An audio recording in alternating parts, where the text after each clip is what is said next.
Period, I had a hobby of making model airplanes, but I like free flight gliders very much. I also entered free flight contests. I also joined the American Modelers Association, and in one 7-state meet, I won second place with a glider I designed and had built.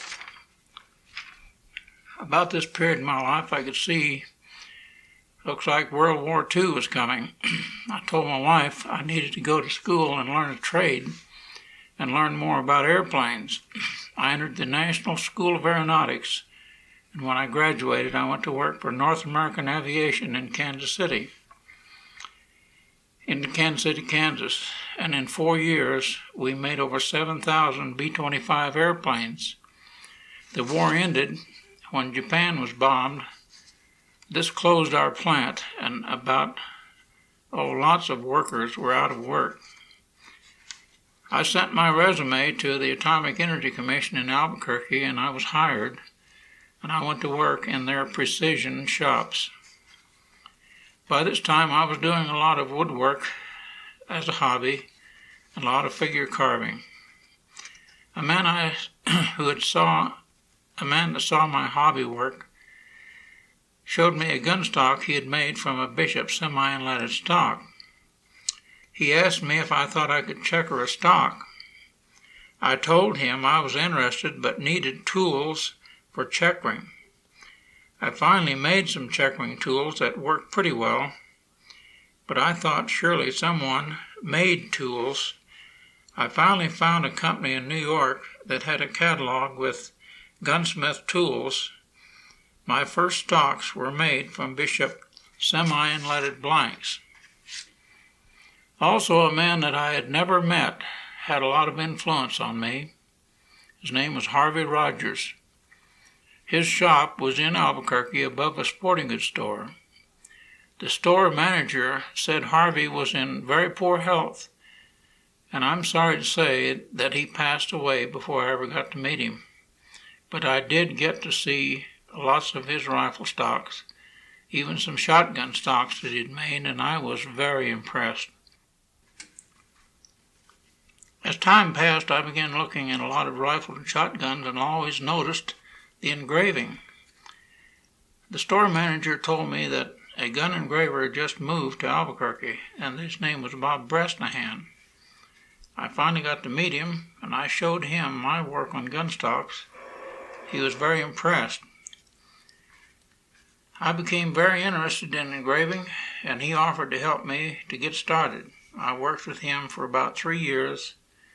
He said he had taught me all that he could, and that if I was to pursue gun engraving, I needed to go to a school in Europe, preferably. This was out of the question, as I had a wife and 2 children. My interest in a gunstock pantograph came about when I visited a custom bow manufacturer in Albuquerque. I noticed that a 2-spindle machine was outside of his shop. I asked the owner why he didn't use the machine. He said that he had a lot of trouble with the machine and had just junked it. I asked him if I could buy it. He said, "You got it, haul it off." I really put a lot of work into rebuilding the machine.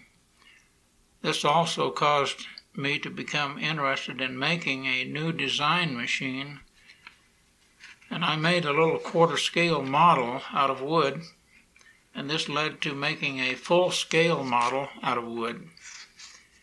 I met a gun nut, tool and die maker, and I showed him my model, sketches, and drawings. He said he would work with me on the parts that would require very close precision machining. And to date, we and I have made 4 of these machines. One of them went to Ohio, number 2 went to Boulder, Colorado, number 3 went to California, and number 4 I still have in my shop and use it. Since I needed a lot of gunstock blanks, I was told about Joe Oakley in Sacramento, California. I went to his place and got acquainted.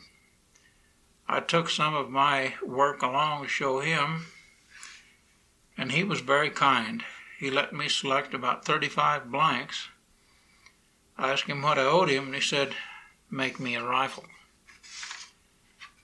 Another man that I was indebted to so much is John Amber.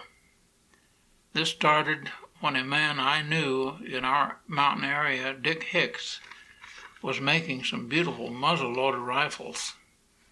I showed him my rifle stocks, and he encouraged me to get my work photographed and send it to John Amber, which I did.